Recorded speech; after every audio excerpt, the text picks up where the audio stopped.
I'm getting it in, yeah. No time for no loss, I'm paying the cost, I'm in it to win, yeah. Refuse, mine, it can't be diffused. If you ain't thinking the same, then we playing by different rules. You can't see the vision, we living at different views. Until we complete the mission, keep getting up, never snooze. I walked a mile in my shoes, had the mind of a fool, chasing diamonds and jewels. Trust me, I was confused. Started minding my business and used my mind as a tool. Ended up finding my purpose and found the time to get to it. They told me I couldn't do it, they told me I couldn't make it. They sold it, could never break it. That's sadly mistaken. I need a piece of the pie, I want it so bad I can taste it. They told me like told me, keep on running toes, they gon' take them. Used to lose, built to win, applied myself, I felt it in. No time for the doubt, they counted me out, I'm getting it in, yeah. No time for no loss, I pay for the cost, I'm winning to win, yeah. Refuse to lose, I'm built to win, applied myself. Welcome back to CTC. I'm your gracious host, Carl, and I'm back for another episode. Today, we're going to be talking about today's NIT games in the round of 68 from today and tomorrow. Now, quick side note, it's going to be hard, but I'm going to try to pump out my games winners for tournament season, NIT season. It's going to be hard. Last year, I was injured, so, I had all the time in the world. I ain't had to go to work, hurt my hip, whatever, cool. This year, I'm not, so I got to go to work. I'm a fight. I'm going to work hard to get it done, but it's going to be difficult. We got to cover, what's that? Round of 68 is 4. NIT got 16. Then you go on the round of 64. That's 32 games. It's a lot of games to cover in a short amount of time with me going to work. So bear with me. I'm going to try to get it out for y'all. But before I get started, I like to ask you like, comment, share, subscribe. It helps me. It helps the channel. It helps my channel, CTC, by way of the Refuse to Lose Network. We also got shows like the main show featuring Tomo, Joe, and Dave. That's every Tuesday, every Friday, 7 to 8:30ish. So tonight, Unfazed. Also tonight, 9 o'clock Eastern, 8 o'clock Central Time. That's Joe and AJ. Unfazed is with them. Now, they've transitioned more to NBA. NFL season's over. I mean, we're in the offseason, so they have had offseason talks, but they should be slowly transferring over to NBA. Next, we have BWT, Baseball with Teddy. We had our first regular season game today. The Dodgers beat the Cubs 4-1. Missed it. I was asleep. But, yeah, we had our first game today. Tokyo series, another game tomorrow, and then next week is the official opening day. So, tune in to Teddy for that. Dave's Doghouse, highlights and lowlights of sports. Make sure you tune in to that. FFC, Fantasy Football with Coach Coombs. Again, fantasy football season's over. He is doing off-season talks. Tune in. In the Red Corner, featuring Ty, Ricky, and Tomo. Boxing every other Sunday, so make sure y'all tune in to them. We have RBO, Real Ballers Only, featuring Vaughn. Make sure you tune in to them. To him, excuse me. I believe that's all the shows we have on the network. Yep, that's all the shows we have on the network. So please like, comment, share, subscribe to all those channels as well. And if you like what you're listening to, stick with us. Now, to start, we're going to start with the NIT. We're going to start with the NIT, 7 games today. The Bradley game isn't today, but just news flash. If you haven't seen it, if you care to see it, I'm going to see it. But NIT, Bradley Braves, 2 seniors, Darius Hannah, and I forget the other guy's name at the moment, but they have opted out. I know his last name is Montgomery. I just can't remember his first name, but they've opted out, so they're not playing. Leaving my boy Duke Dean to, man the ship, but that is big news there. Some other big news. This is today. Matter of fact, I'll just save it for the game. Don't even worry about it. We'll get back to it. So, let's talk about the NIT today. First game, we got Kent State at St. Bonner. St. Bonner comes into this one as 4.5-point favorites. This game is 7 o'clock on ESPNU. Now, Kent State's a really good MAC school. They're led by Jalen Sullinger. Jalen Sullinger is averaging 15.4 points per game. Von Cameron Davis averaging 14.6 points per game and 3.7 boards per game and 1.3 blocks per game. Steals per game. Excuse me there. Del Rico Gillespie averaging 7.9 points per game and 7.7 boards per game.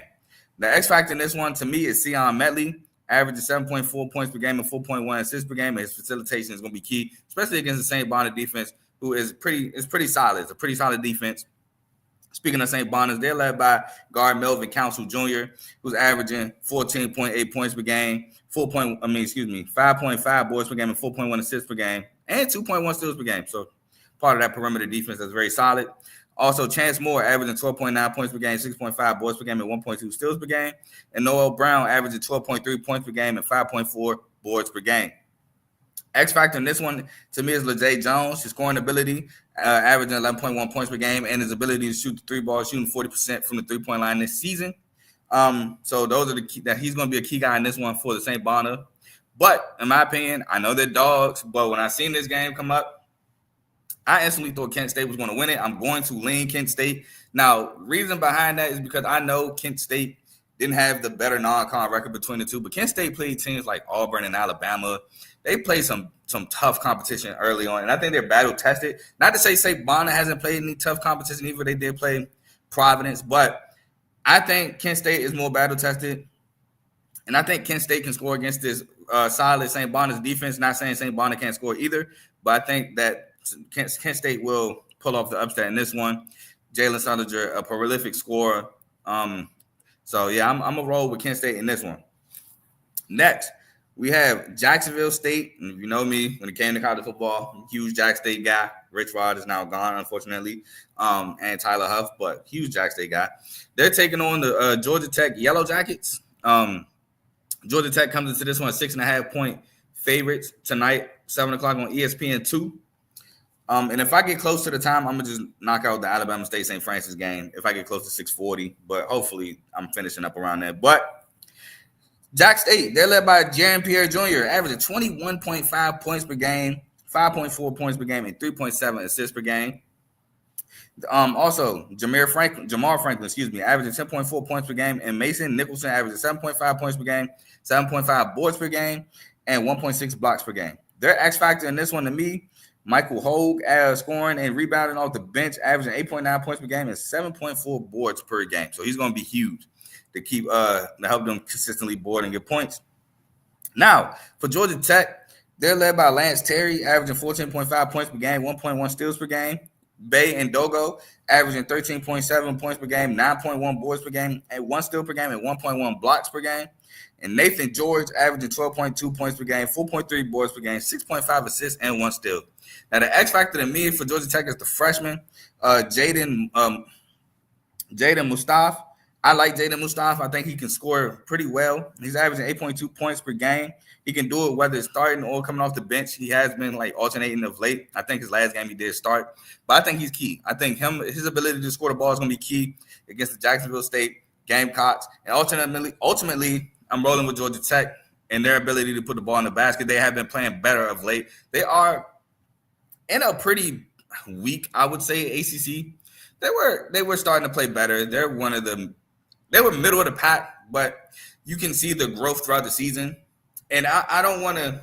You know me. I'm a mid-major basketball enthusiast, but Jacksonville State, they had the tendency of dropping games. They dropped the game to Kennesaw State literally to share the Conference USA title with Liberty. They got blown out in the championship game against Liberty. They just have a tendency to drop in games, and I don't like that in that situation, especially against the Georgia Tech team. To me, that got better as the season go on. So I'm going to roll with Georgia Tech to win this game, and I think they'll beat Jacksonville State.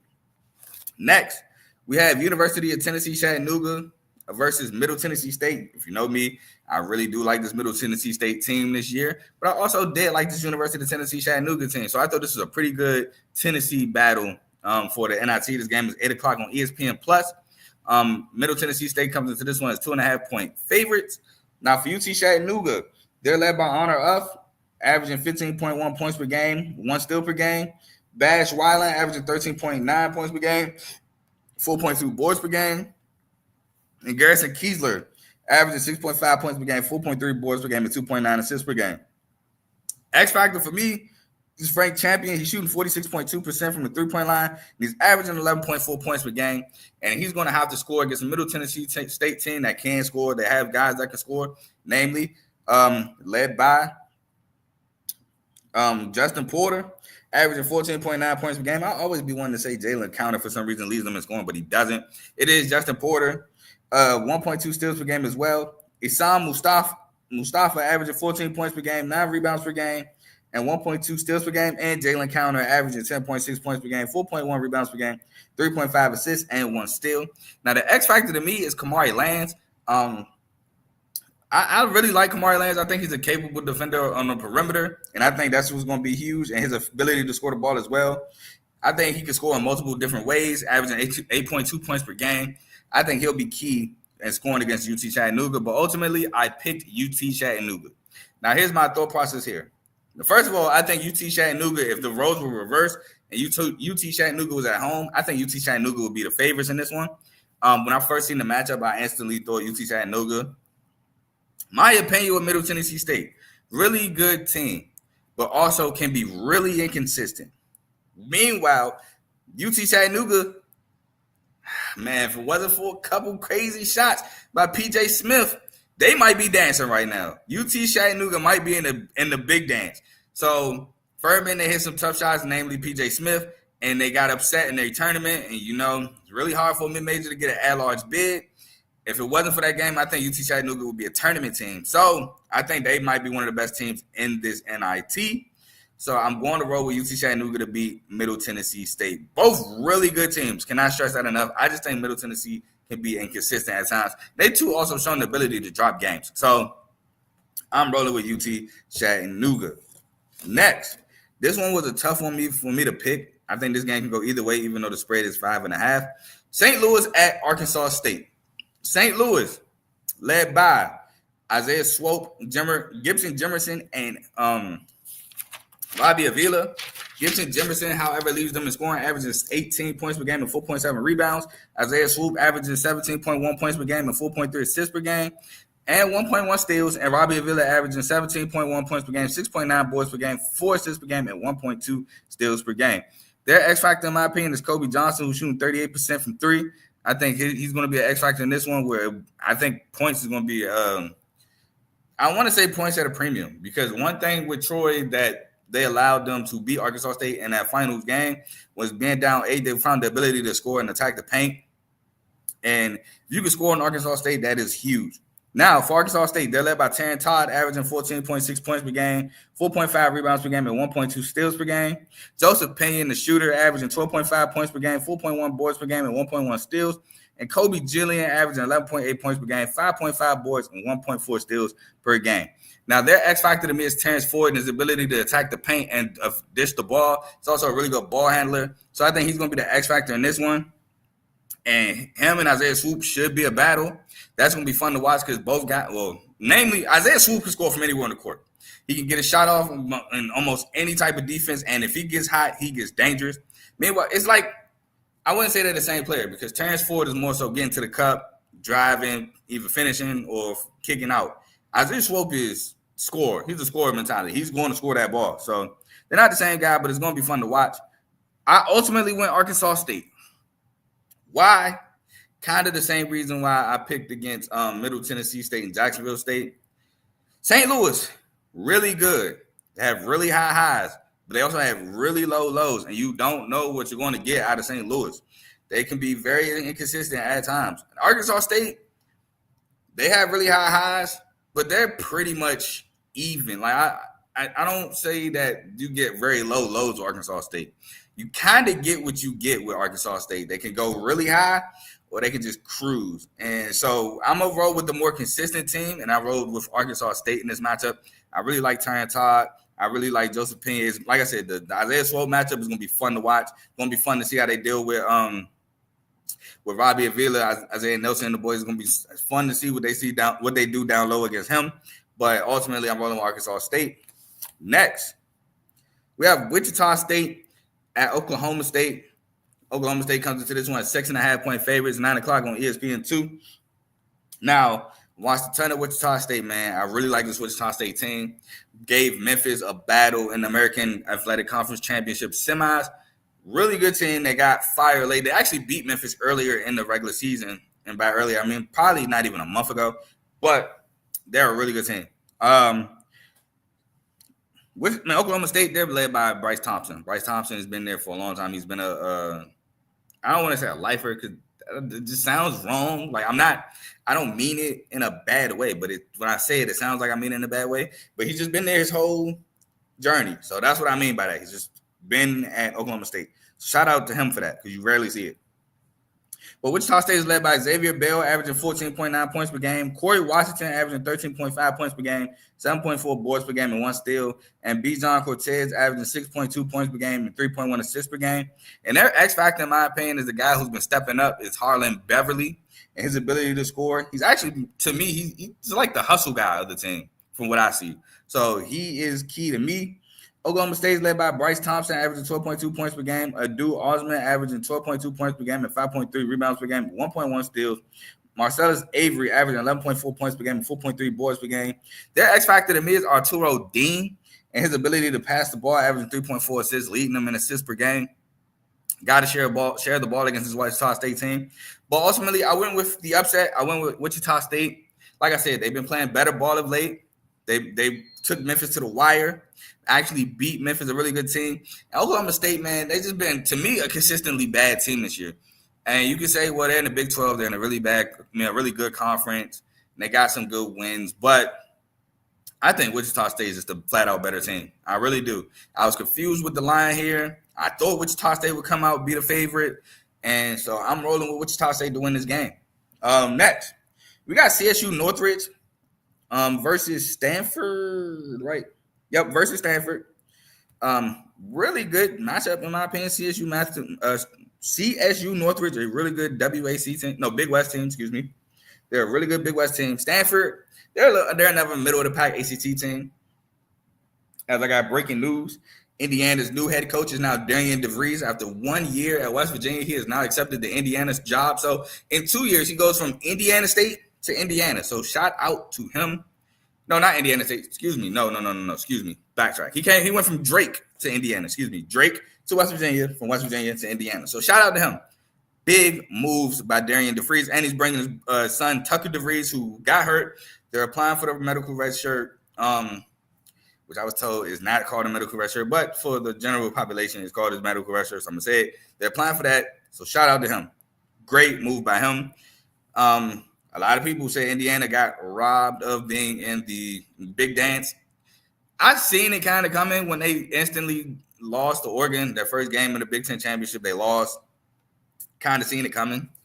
But, I mean, if you say they should have been over in North Carolina, I'm not going to fight you. I'm not going to debate you. Like, I definitely can see that. But let's get back to this game. CSU Northridge is led by Marcus Adams, 16.1 points per game, 4.9 rebounds per game, and 1 steal per game. Scotty Washington averaging 14.5 points per game, and Keontae Jones averaging 13 points per game, 9.2 boards per game, 4.2 assists, and 1.9 steal.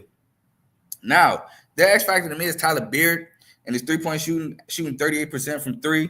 Going to have to knock down some threes against Stanford, while Stanford is led by big man Maxime Reynard, averaging 20.1 points per game, 10.6 boards, and 1.2 blocks per game.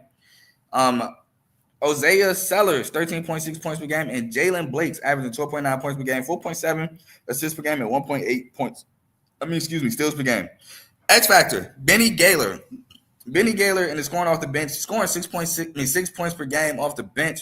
It's going to be key in Stanford. For Stanford to win. And I ultimately chose Stanford, man. Maxime Reynard is a force down low. Stanford is a pretty solid team. They're a really good team at home, which they are at home. So I'm rolling with Stanford in this one. CSU Northridge can keep it close, but ultimately I do think Stanford wins this ball game, due in large part to Maxime Reynard. He's just a force to deal with. And the last NIT game I have for y'all, which I actually wrote the same. Hold on. I messed up in my banner, so I got to change in my banner. It's UC's Riverside versus Santa Clara. I accidentally wrote Stanford twice. They're playing Santa Clara. Santa Clara, really good WCC team, but it's tough getting hard. They didn't. It's not like I'm not gonna say they deserved an at-large bid. They're a really good team. You might be saying, "Croft, they're a really good team. Why they ain't getting an at-large?" WCC.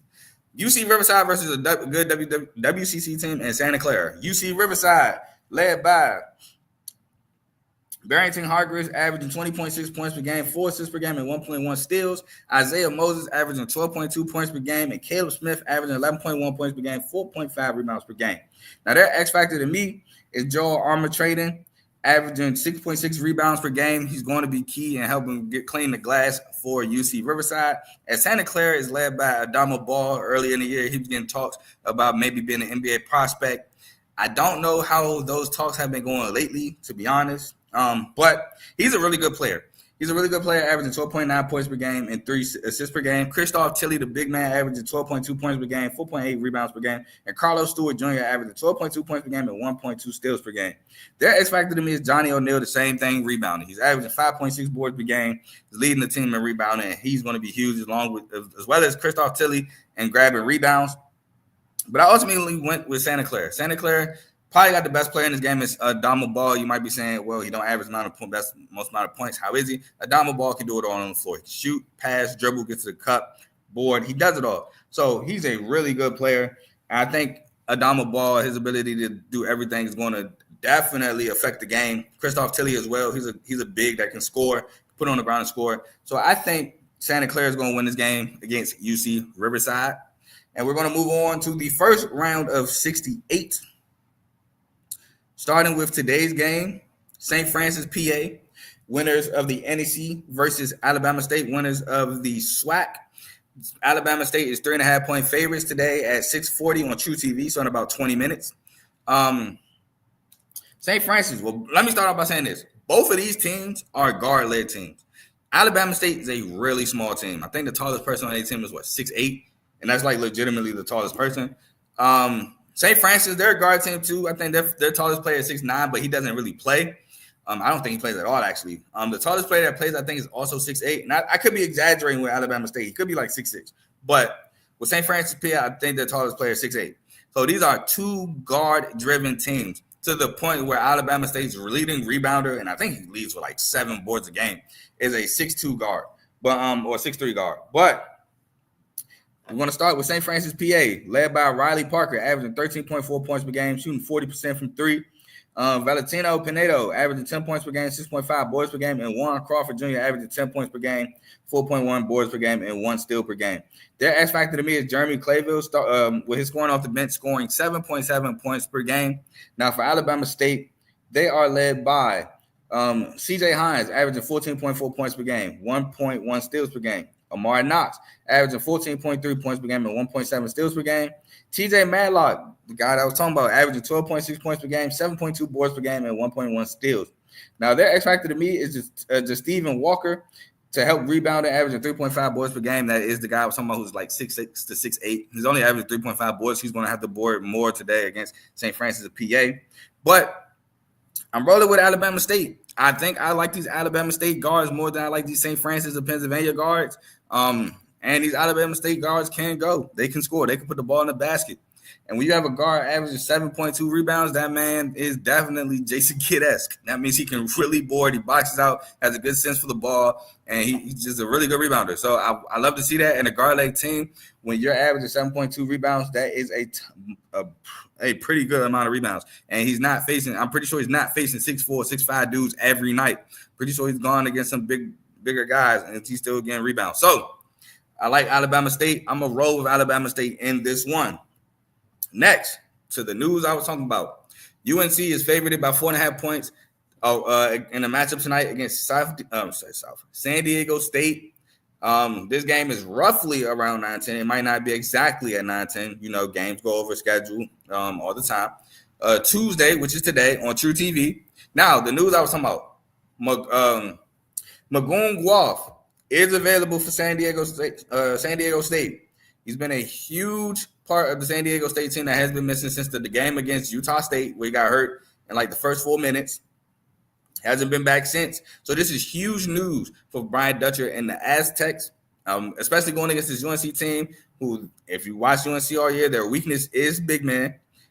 So that's huge. 7-footer, redshirt freshman is back for San Diego State. Now, UNC, they're led by their guards. They're led by R.J. Davis, averaging 17 points per game, 1.1 steals. Ian Jackson, freshman, phenomenal year, averaging 12.4 points per game. Seth Trimble, 11.6 points per game, 5.1 boards, and 1.4 steals. So really good perimeter defender. He's actually improved his offensive game tremendously since last year. And their X factor to me is Van Allen Lubin. He has to step up, especially going against Magoon Guaf. Him and Jalen Withers have to step up. Jalen Withers has to forget about their lane violation Friday in the ACC tournament semifinals. He has to play better. They have to step up again, going against this 7-foot monster, Magoon Guaf, who can move. He blocks shots. He's a really good player. He won Mountain West Defensive Player of the Year. So they got their hands full with Magoon Guaf, and they're going to be the X factors in this one. Now, San Diego State, they're led by Nick Boyd, averaging 13.4 points per game, 3.8 boards, 4 assists, and 1 steal per game. Miles Bird, averaging 12.6 points per game, 4.5 rebounds per game, 2.1 steals, and 1.1 blocks. And BJ Davis. Now, again, I didn't lead with Magoon Guaf because he's coming off injury, so I didn't want to say they are led by him. Don't get that wrong. But I put him as an X factor. Magoon Guaf is my X factor just because it's his first game back since like February. Hasn't played. It's going against the UNC's team, but his blocking ability, his ability to block shots, his presence, everything is going to be key for this one at San Diego State. He's going to help bolster this team. He's like the backbone of his team. And that is why I chose San Diego State to upset UNC tonight. Again, Guaf is the exact counter to this UNC team. They are big man.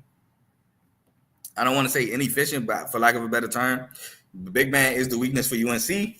Magoon Guaf is a force down low.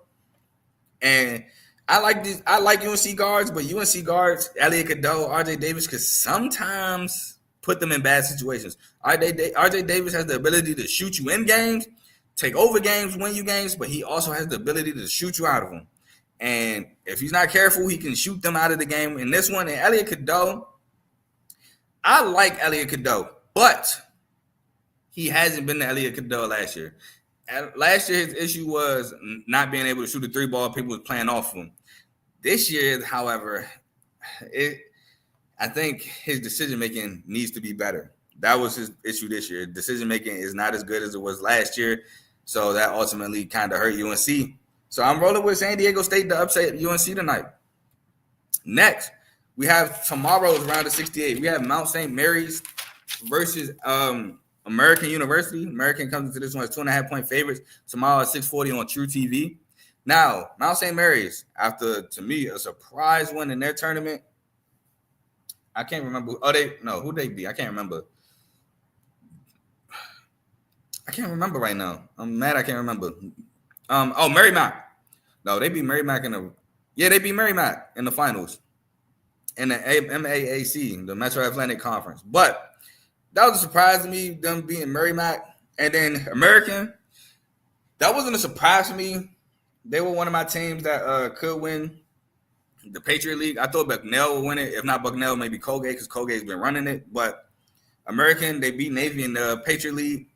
Now, Mount St. Mary's, they're led by Dola Adebayo, averaging 13.2 points per game, 6.9 rebounds per game, and 1.1 blocks. Jetty Cordella averaging 10 points per game, 7.3 boards, and Dallas Hobbs averaging 12.6 points per game. Now, the X factor to this one for me is Xavier Lipscomb scoring and his facilitation. He's averaging 6.8 points per game and 4.4 assists. He's leading the team in assists with 4.4. That's going to be key in this one for the Mount St. Mary's team. Now, American University, they're led by Matt Rogers, averaging 17 points per game, 5.6 boards. Elijah Stevens, averaging 10.6 points per game, 3.7 assists per game, and 1.6 steals per game. And Greg Jones, 10.3 points per game and 3.9 points per game. X Factor, Lincoln Ball, and his rebounding ability. He's averaging 5.8 boards per game. Now, this one was kind of tough for me, but I think I'm rolling with the perimeter defense of Mount St. Mary's because they played really good defense. They matched Mary Mac defensively, in my opinion, in that championship game. I think they're a really good defensive team. I'm gonna roll with that. This one, I think they're able to keep this game close and pull it out at the end of the game, just like they did against Mary Mac. That's how they won. They kept it close, was able to match bucket for bucket, and in the end, pulled away. So I'm gonna roll with Mount St. Mary's. And I think they were here before too. I can't remember Brad name, the short point guard that ended up transferring to Indiana, Purdue, Fort Wayne. John Quay. I can't remember his last name, but they were here not too long ago with him. So they got the experience. Well, maybe not the players, but school. Next, in the last game of the round of 68, before I sign off to watch these games myself, University of Xavier coming into this one is 2.5-point favorites versus Texas. And again, the game is roughly starting around 9-10 tomorrow on True TV. Roughly. So Xavier, they're led by Zach Freeman, who averages 17.3 points per game, 7.1 boards, and 1 steal. After last year, he was hurt. Davion McKnight, 9.6 points per game, 4.3 assists per game, and 1.4 steals. And Ryan Conwell averaging 16.8 points per game and 1.3 steals per game. Their X factor to me is Dante Maddox and his 3-point shooting ability and his ability to score the ball, averaging 7.2 points per game and 40% from three. I just remember the game against Villanova where he could not miss until late in the ball game, but he was on fire. Now for Texas, phenomenal freshman, Trey Johnson. Trey Johnson is just flat out a bucket, averaging 19.8 points per game and 1 steal. You pair that with Arthur Kaluma, a guy that could do it all, averaging 12.4 points per game, 7.6 rebounds per game, and Jordan Pope, another bucket in the sophomore year, averaging 11.2 points per game, 1 steal per game. And to me, their X factor is Tremont Mark, transfer from Arkansas, who's averaging 10.4 points per game. His ability to score is huge for the Texas Longhorns, especially in this one because they're going to have to find ways to score against Xavier. And I rolled with the upset in this one. I took Texas. To win this one. They got guys that can score. Arthur Kaluma, he can get to the basket. He can score. He can dish out. Trey Johnson, unstoppable bucket getter. Now, they might have some issues with Zach Freemantle. That might come into play a little bit. He is a 7-footer. I don't think Texas big is a 7-footer. So that might be an issue there.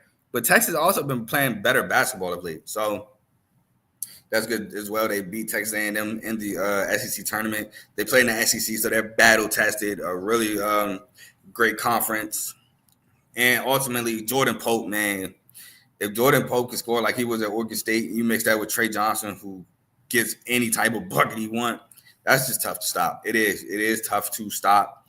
I do like Xavier, though. I think Xavier can lock in defensively, but it's just tough to guard all these players that Texas have that can score in multiple different ways. It's tough for those Xavier guards and bigs to score. Now, you got guys like Ryan Conwell. Ryan Conwell can score. Davion McKnight, he can score. And Dante Maddox, really good three-point shooter, but ultimately I'm rolling with Texas to win that game in around the 68. Now, that is all I have for y'all today. Oh, actually, no. I have one more.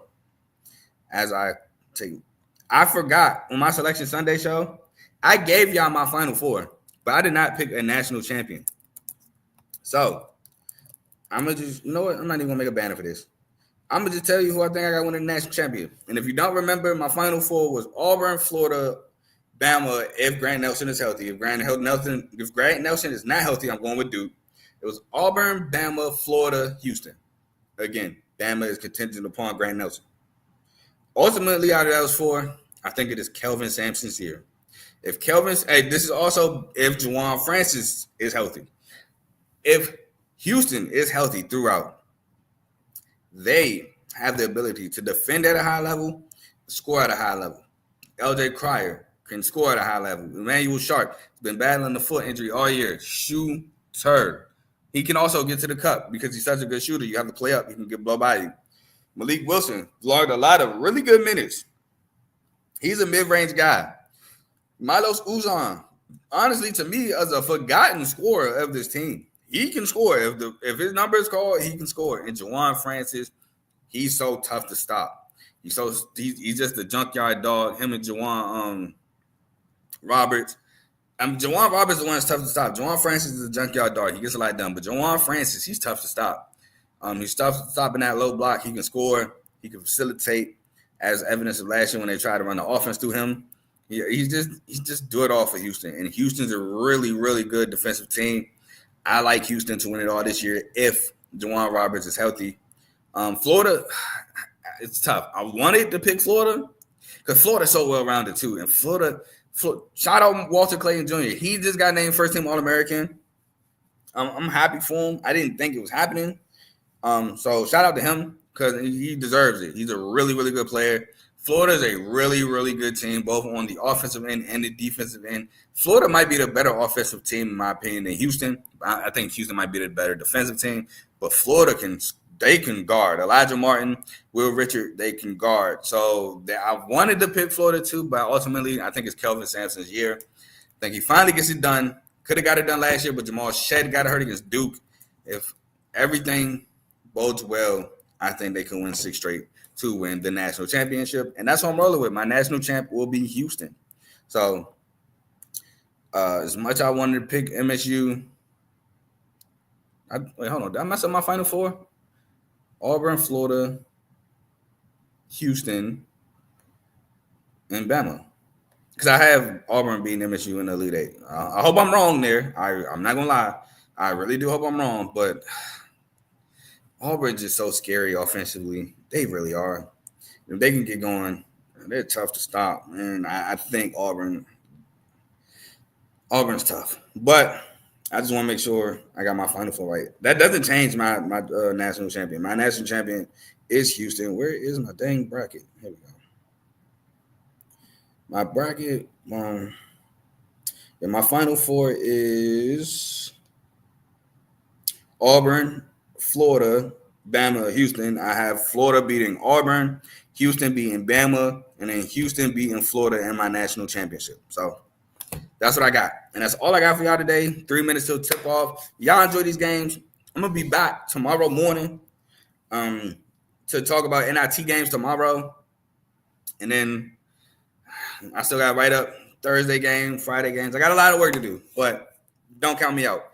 We have the main show coming up at 7 o'clock, so make sure y'all tune into them. Joe, Tomo, and Dave. I don't know what they're going to talk about, but it's probably going to be some football topics, maybe some NBA topics. We're getting close to playoff season. My Pistons close to making the playoffs. We just got to finish the season strong. I think we got like 4.5 full game lead over the Hawks. So let's finish strong. But that's all I got for y'all today. I'm gone. Peace.